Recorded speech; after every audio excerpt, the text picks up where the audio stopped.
por el propio Estado como legítimos residentes en un país, pero que no tienen permiso de trabajo. Y eso afecta especialmente, estoy hablando en términos europeos comparados, eso afecta especialmente a dos colectivos. Por un lado, que no son además menores en términos de números. Por un lado, aquellos migrantes que llegan para reunificarse, para la reunificación familiar con residentes, con familiares que ya están residiendo en estos países, y, por otro lado, solicitantes de asilo. De estos 8 países europeos que tenemos en el proyecto, Bélgica, Italia y España facilitan el acceso al mercado de trabajo para los solicitantes de asilo a los pocos meses de llegar. Italia son 90 días, España son 6 meses, creo que Bélgica, si no recuerdo mal, son 3 meses, pero bueno, ahí hay este periodo de transición, pero en términos generales los solicitantes de asilo al poco tiempo de llegar pueden acceder al mercado de trabajo. En el resto de casos, los solicitantes de asilo no tienen derecho a trabajar. De hecho, no se les da derecho a trabajar hasta que son reconocidos como refugiados. ¿Por qué? Porque mientras no se ha resuelto su solicitud de asilo, no se les considera legítimos ciudadanos y residentes del país porque están on hold, como se dice en inglés, están a la espera y, por lo tanto, mejor mantenerlos en esa espera, en esos centros cada vez más alejados de las ciudades, cada vez más aislados, sin aprender la lengua, sin tener derechos, a la espera de que se resuelva su solicitud de asilo, porque si se resuelve de forma negativa, como es en la mayoría de los casos, de esta manera, esa es la asunción, va a ser más fácil devolverlos. Como menos integrados estén, más fácil va a ser la devolución. Y eso es otro mito, porque todas las políticas europeas están construidas sobre este mito del retorno, este mito de la devolución, en el caso de los solicitantes de asilo, ¿no? Y eso se dijo muy claramente en el 2015. Avramopoulos dijo que todos aquellos que no iban a ser reconocidos como refugiados serían devueltos. En la práctica no es así. Estos números de las devoluciones difícilmente se publican, nadie quiere hablar de ellos porque son numéricamente irrelevantes. Así, todos seguimos construyendo las políticas en base a esa asunción, cuando al menos los policymakers saben perfectamente que la mayoría se van a quedar. Con lo cual, esas son las primeras políticas que desintegran, y desintegran más que lo que integran las políticas de acogida. Luego tenemos las políticas sociales. Las políticas sociales pueden incluir, cuando garantizan no solo la igualdad de acceso, sino la igualdad de uso, porque ahí puede haber una diferencia fundamental entre la igualdad de acceso y la igualdad de uso. Podemos tener derecho a acceder a toda una serie de servicios, pero en la práctica no hacerlo, no poderlo hacer. Con lo cual, esas políticas sociales pueden justamente abordar todo ello para garantizar esa igualdad en el acceso y en el uso de esos servicios sociales, pero también pueden excluir. Por ejemplo, cuando se limita el acceso, por ejemplo, por duración del permiso de residencia, tiempo residido, por ejemplo, en un determinado municipio, o cuando las ayudas se condicionan a una serie de objetivos logrados en términos de integración. Solo si se aprueba el examen de integración y ciudadanía y se ha logrado un cierto nivel en el conocimiento de la lengua nacional, se puede seguir disfrutando de determinadas ayudas. Y ahí es muy importante, porque ahí vemos el giro. Antes, los derechos y el reconocimiento se consideraba el paso previo fundamental para la integración. Permiso de residencia y derechos para facilitar este proceso de integración. Ahora ha cambiado se han invertido los términos. Ahora es demostrar esa integración como base para conseguir y acceder a esos derechos. Este giro se ha dado en distintos países europeos en los últimos 15 o 20 años y tiene unas implicaciones gravísimas en términos de esa acogida e integración. Con lo cual, esas políticas sociales pueden excluir, también cuando se dan bajo sospecha, y aquí recordemos el caso de Holanda, ¿no? en ese escándalo que no por menos hizo caer el Gobierno, cuando se retiraron toda una serie de ayudas a toda una serie de familias sospechosas simplemente por tener un determinado apellido. Y luego, las políticas sociales, además de incluir y excluir, también pueden incluir hacia abajo. Y ahí esto lo hemos visto en este proyecto en distintos municipios, sobre todo del norte de Europa, cuando la urgencia para encontrar un trabajo, eso se ve muy claramente en Suecia y en Holanda. Holanda es que son los pioneros de todo lo peor. Yo siempre cito Holanda, pero es que creo que es un caso importante a tener en cuenta, ¿no? Pero desde hace un año el principio fundamental para ser buen ciudadano, y eso afecta a personas migradas y a ciudadanos en general, es decir, a ciudadanos en general, incluyendo las personas migradas, el principio fundamental para ser buen ciudadano es participar en la sociedad. Y este participar se define básicamente en términos laborales. Si tú eres autónomo económicamente y no dependes de este estado del bienestar, es que eres un buen ciudadano, ¿no? Porque detrás de todas estas políticas encontramos esta construcción de estas narrativas de qué es ser buen ciudadano y qué no es ser buen ciudadano, y eso afecta al conjunto de los ciudadanos. Con lo cual, este énfasis en la participación, que es sobre todo participación laboral, lo que lleva es a un tipo de políticas que fuerza a esos, sobre todo solicitantes de asilo, en el momento en que pasan a ser refugiados, a trabajar lo antes posible. Y eso quiere decir que, aunque seas médico, ingeniero, enfermero o, en fin, lo que sea, da igual si estás trabajando repartiendo cajas, lo importante es que trabajes.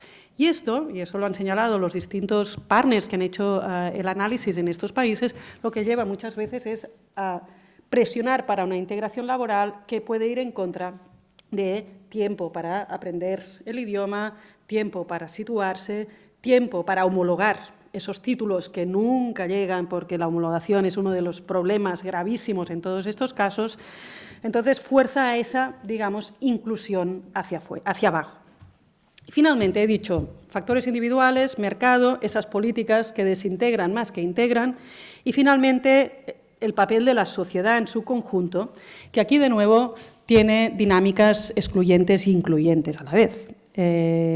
Las redes sociales, las redes informales, el vía a vía, los contactos con el conjunto de los ciudadanos, pero también con los coétnicos, es fundamental justamente para facilitar este acceso a la vivienda y el trabajo, pero al mismo tiempo, en esa interacción social, vemos muchas prácticas claramente discriminatorias, que en el caso del estudio se ha demostrado que son especialmente relevantes para acceder a la vivienda, es decir, más relevantes para acceder a la vivienda que para acceder al empleo.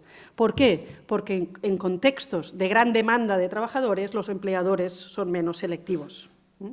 No es por nada más, no es por falta de ganas de discriminar, sino por interés en esa oferta de trabajadores. Con lo cual, vemos cómo estos distintos factores, mercado, políticas y conjunto de la sociedad, pueden funcionar de forma incluyente o de forma excluyente. Por lo tanto, si lo entendemos así, las políticas públicas y las políticas de acogida, o incluso yendo más allá, deberían incidir en esos factores para que funcionen de forma incluyente y limitar o reducir los efectos excluyentes o las dinámicas excluyentes en cada uno de estos ámbitos. Y ahora paso a la segunda pregunta. La pregunta era, ¿hasta qué punto? No, la pregunta era, ¿cuáles son los factores que explican una diferencia en la respuesta o en el acompañamiento a este acceso a la vivienda y al empleo? ¿Y qué respuesta y los factores que explican distintas respuestas locales a estos procesos? Y ahí, como he dicho antes, la barrera fundamental son los factores estructurales. Ya puedes tener un gobierno muy progresista, con unas políticas de acogida bien pensadas, bien estructuradas, bien dotadas de presupuesto, que si el mercado, tanto de la vivienda como el empleo, no funciona y es claramente disfuncional, ahí seguimos teniendo un problema. Pero luego, en términos de las políticas, ¿qué explica que unos gobiernos locales sean más proactivos que otros, acompañen y faciliten esos procesos de acceso a la vivienda y al empleo. Pues aquí tenemos unas primeras conclusiones, a lo mejor pueden parecer obvias, pero está bien, digamos, confirmarlas a través de un análisis empírico y comparado de distintos casos. Vemos que, obviamente, los gobiernos locales de municipios de mayor tamaño tienen más capacidad, tienen más recursos y, además, esas políticas pueden ser más relevantes en el sentido de que los grupos de personas migradas, recién llegadas, pueden ser más numerosos y, por lo tanto, más relevante hacer este tipo de políticas. Luego, el color político en el gobierno local. ¿Hasta qué punto es fundamental a la hora de explicar unas respuestas u otras? Pues vemos cómo en el ámbito de la vivienda sí, es decir, los gobiernos locales más progresistas son aquellos que invierten más en políticas para facilitar ese acceso a la vivienda, pero luego, si miramos el ámbito del empleo, ahí ya la foto es más dispersa, porque sí es verdad que tenemos gobiernos de tipo más progresista que están más relacionados con las ONGs, con las entidades sociales, etcétera, etcétera, y promueven y acompañan este proceso, pero también es verdad, tal como decía antes, que también tenemos casos de gobiernos locales más bien conservadores que ponen presión o focalizan en ese acceso al empleo, básicamente como condición para la integración, condición para merecer toda una serie de derechos, es decir, a todas aquellas personas que dependen de rendas sociales, de ingresos, en fin, del estado del bienestar, ahí hay toda una presión importante por parte de algunas municipalidades para que se integren laboralmente en esa inversión de los términos, ¿no? Cuando la integración, en este caso laboral, se convierte en una condición para los derechos sociales. ¿Y qué más es importante para explicar esas distintas respuestas a nivel local? Pues, como sabéis mejor que yo, la gobernanza multinivel. Obviamente, todo depende de quién tiene las competencias y, por lo tanto, los recursos en ambos ámbitos, en el de la vivienda y en el del empleo. Y ahí vemos configuraciones muy distintas, os podéis imaginar, Alemania, un sistema federal, Holanda, en fin, donde el tema de la participación es activa de los ciudadanos recae en manos de los municipios, Bélgica con un escenario absolutamente regionalizado, España también podremos hablar de diferencias regionales, y eso me lleva, de hecho, al último punto para explicar esas diferencias en las respuestas locales, que son las aproximaciones nacionales al tema, ¿no? De hecho, cómo entendemos quiénes son los migrantes, cómo entendemos quiénes son aquellos que merecen ser atendidos y aquellos que no, por ejemplo, solicitantes de asilo con derechos limitados, cómo entendemos la inmigración irregular y respondemos a ello desde el Ministerio de Interior, por lo tanto a nivel nacional, pero también cómo entendemos todo eso, ya no desde lo nacional, sino desde lo regional. Eso también determina unas políticas locales u otras. Y ahí el caso paradigmático es, como os podéis imaginar, el caso de Bélgica y el caso de España. Tengo que confesar que de los 6 municipios españoles no hay ninguno vasco. Lo intentamos, pero teníamos que cumplir toda una serie de variables complicadísimas y no salió. Así que no podré hablar de País Vasco. Pero en el caso de España y Bélgica vemos cómo las diferencias de aproximación a nivel regional, en el caso de español autonómico, son fundamentales. Y ahí vemos, por ejemplo, los 2 municipios que hemos seleccionado en Cataluña tienen una aproximación muy similar que no depende del color político en el gobierno local, sino de una aproximación más autonómica definida en los distintos planes de integración. Y lo mismo en el caso de Bélgica. Es muy interesante la diferencia entre Valonia y Flandes. Muy interesante. En el caso de Valonia hay una aproximación muy, como se dice en inglés, colorblind, es decir, donde no hay políticas, digamos, que se centren en determinados colectivos, son políticas para el conjunto de la población, mientras que en Flandes la aproximación es todo lo contrario, ¿no? Las políticas se orientan a determinados colectivos y el tema de la integración es un tema, integración de las personas migradas, explícito en las propias políticas. Eso es interesante. Finalmente, que me quedan pocos minutos, la respuesta de la comunidad, más allá de estas políticas locales, ¿qué explica distintas respuestas, distintas interacciones entre estos distintos actores que he mencionado al principio, en esas distintas, 40 y pico distintas contextos locales? Pues obviamente aquí el tamaño es fundamental. Las redes informales funcionan de forma distinta en municipios pequeños o en zonas rurales que en municipios más grandes, y la experiencia con la inmigración y, por lo tanto, sobre todo la diversidad de esa población, ¿no?, de ese conjunto, que facilita también pues, el buen, digamos, funcionamiento de esas redes informales, que incluyen también las redes de coétnicos y que son fundamentales también para facilitar ese acceso a la vivienda y el trabajo. Último punto, último, que creo que es importante. Ahora ya dejo este proyecto Holcomb. Si hay preguntas ahora o después os puedo explicar más. Ya os digo que sois los primeros en conocer los resultados. Pero no quería acabar sin hacer mención a un tema que a mí me parece especialmente preocupante, que tiene que ver, como decía al principio, con esta crisis de recepción de refugiados. Aquí sí hablo de recepción de refugiados, que estamos viendo en los últimos meses en distintos países europeos. En el caso de los países que analizamos en este proyecto, pues claramente Austria, pero sobre todo Alemania, Holanda y Bélgica. El número de solicitantes de asilo ha aumentado este año y aumentó el anterior, pero eso no es ningún secreto, porque de hecho aumentó respecto a unos años de pandemia con unas políticas de confinamiento que dificultaron tremendamente la llegada. Pero ¿qué pasó en estos años de pandemia? Que las plazas de acogida, que estaban vacías, o una parte importante estaban vacías, se redujeron drásticamente en muchos de estos países, pensando que esa situación tan excepcional sería una situación, digamos, definitiva, y obviamente no lo era. El número de ahora ya empiezo a ir rápido. El número de solicitudes de asilo ha vuelto a aumentar a los niveles previos, incluso más altos, y además ahí tenemos que sumar pues, la llegada de 4,5 millones de refugiados ucranianos. Ahí también podemos hablar de la diferencia entre unos y otros, sobre lo que también he escrito, y es una cuestión fundamental.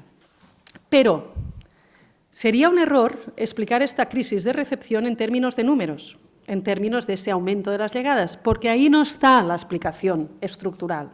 La explicación está en esa reducción de las plazas de acogida durante los años de pandemia, pensando que ahí nos quedaríamos.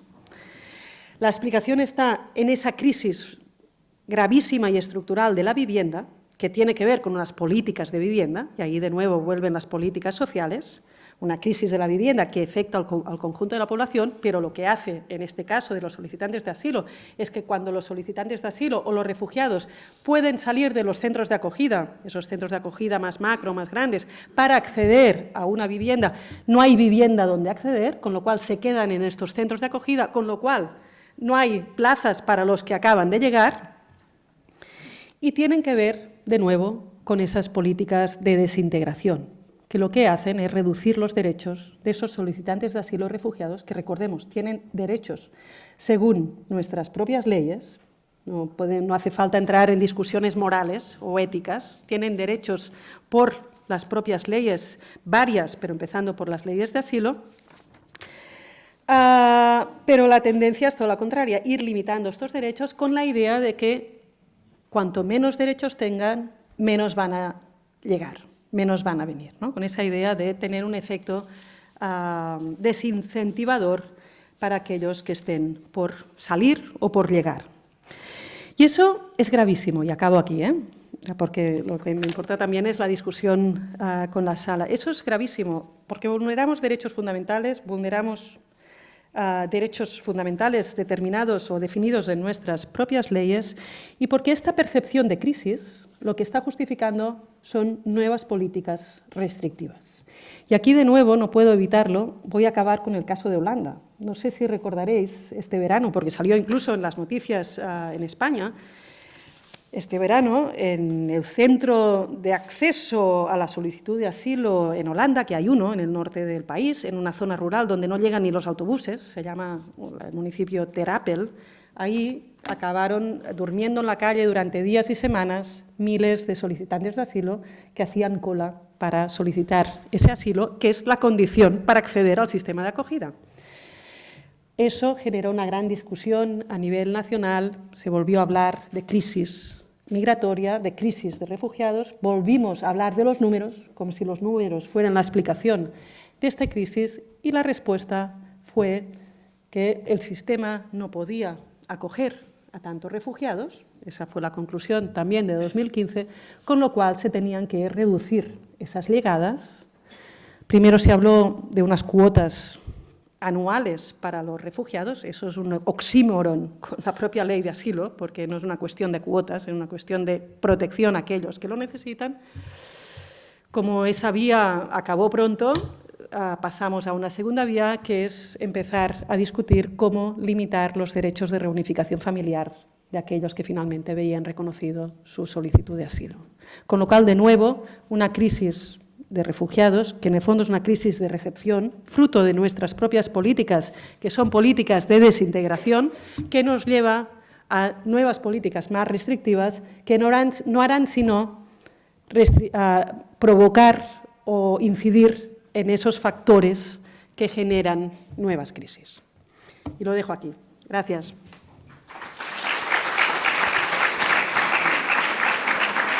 Bueno, lo dejo aquí, quiero decir, lo dejo aquí yo, ahora me gustaría escucharos a vosotros. Muchas gracias, gracias a ti. Vale. Sí, pues, como ha dicho Blanca, empezamos con las preguntas. El tiempo que tenemos, no sé si te parece bien, Blanca, recoger algunas sí, mejor. y vamos. Sí, además las puedo entrelazar. Eso es, vale, pues. Hola, muchas gracias, Blanca, por la exposición. Un momentito, por favor. Sí. Si os parece bien, podemos hacer una mini dinámica que es, antes de empezar a hablar, comentar un poquito, brevemente, pues eso, si queremos nuestro nombre y de dónde venimos, para también situar desde dónde viene la voz y el discurso. Soy Asier Arpide, trabajo en una ONG en el municipio de Guecho, en la asociación Pertsonalde, y estamos acompañando procesos de acogida de población migrada, también refugiada, en el contexto municipal, desde una perspectiva comunitaria. Esa sería. Bueno, primero agradecerte que compartas toda esta información y los estudios. Nos ayuda mucho a contrastar también las impresiones que en lo local y en los procesos que vamos realizando en el día a día, pues vamos percibiendo. Yo, bueno, comparto muchas de las cosas que planteabas, claro, con mucha menos visión global, en lo local y desde el prejuicio que decía Said, porque voy a hablar más de mi impresión sobre el contexto estatal y local, para situar una preocupación que no sé cómo se recoge más allá. Bueno, intento ir al grano.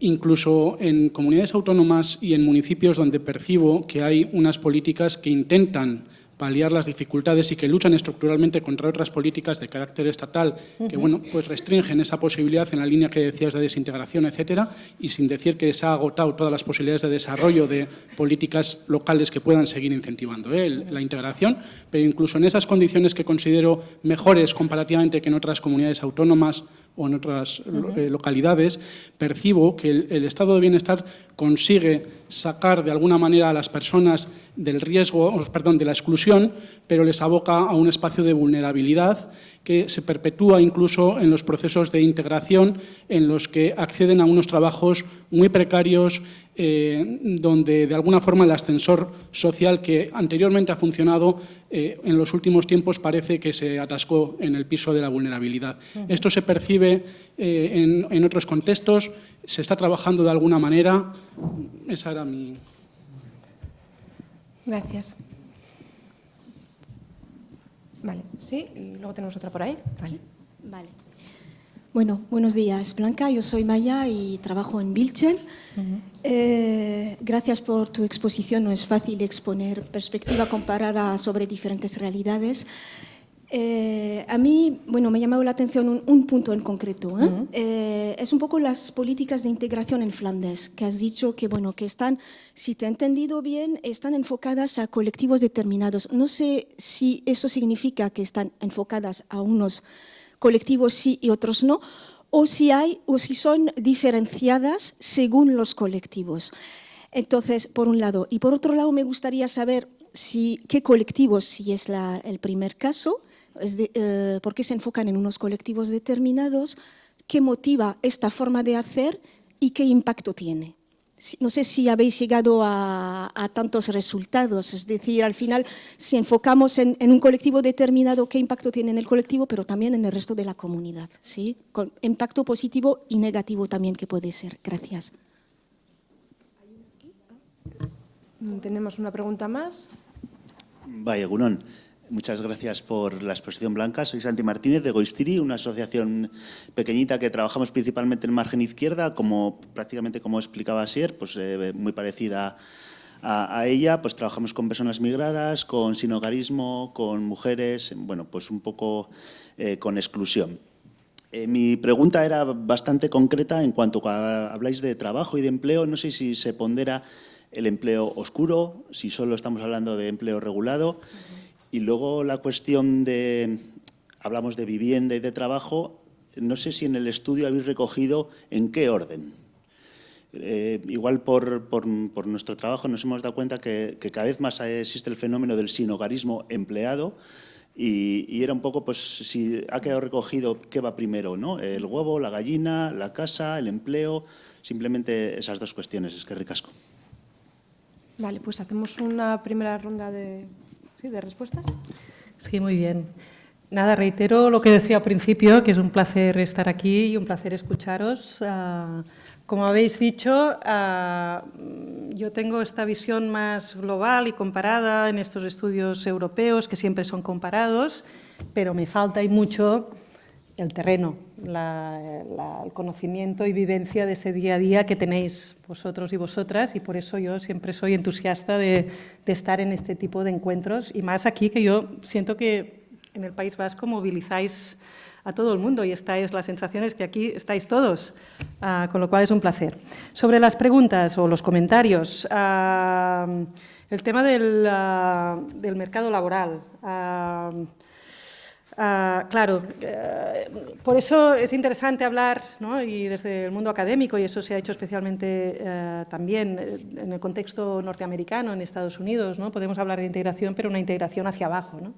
Y una integración que te acaba situando en esos espacios más precarios, ¿no? Donde también pueden estar otros grupos, digamos, de la sociedad de acogida, pero que acabas, digamos, en esa precariedad estructurada e indefinida, que tiene que ver con el funcionamiento del mercado de trabajo, ¿no? Y ahí yo creo que las políticas públicas pueden hacer algo, pero de forma limitada, porque tienen el mercado laboral que tienen, ¿no? Y en el caso español tenemos el arraigo social y laboral, que es tan particular y tan excepcional y tan singular en el contexto europeo. De hecho, desde aquí pues ya estamos habituados, pero cuando tú explicas el arraigo social y laboral en otro país europeo, no se lo creen, porque básicamente en el resto de Europa no hay mecanismos de regularización, más allá de que acabes casándote con un nacional, lo cual te puede llevar a mucha precariedad y vulnerabilidad, sobre todo cuando los derechos dependen de esa alianza, digamos. Pero, entonces ahí, y muchos de vosotros lo sabéis, trabajando desde administraciones locales, la administración local puede, por un lado, promover o dar asesoramiento legal para esa regularización vía arraigo, pero además hay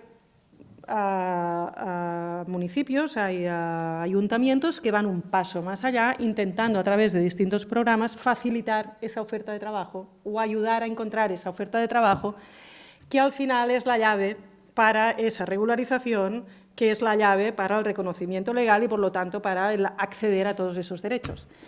Ahí hay pruebas y Ramón Sanahuja, desde el Ayuntamiento de Barcelona, nos puede explicar con mucho más detalle cómo han ido, pero ahí topas siempre con ese muro del mercado laboral y de esa precariedad inherente a ese mercado de trabajo, que afecta además al conjunto de los trabajadores o a una parte de estos trabajadores, no necesariamente de origen migrante. Con lo cual, ahí hay una reflexión importante a hacerse. Sobre el tema de Flandes, no soy una especialista de Flandes, pero sí que es verdad que hay una diferencia, y me ha sorprendido mucho a través de este estudio, muy clara entre los municipios flamencos y los de Valonia, porque en el fondo la aproximación es distinta en las dos regiones. Entonces, digamos, lo que pasa, no sabía cómo hacer la traducción en castellano, que en Valonia las políticas son de mainstreaming, ¿no? de transversales al conjunto de la población, mientras que en Flandes, efectivamente, una diferencia es que los ayuntamientos tienen competencias, muchas más que en Valonia, por ejemplo, en términos de empleo.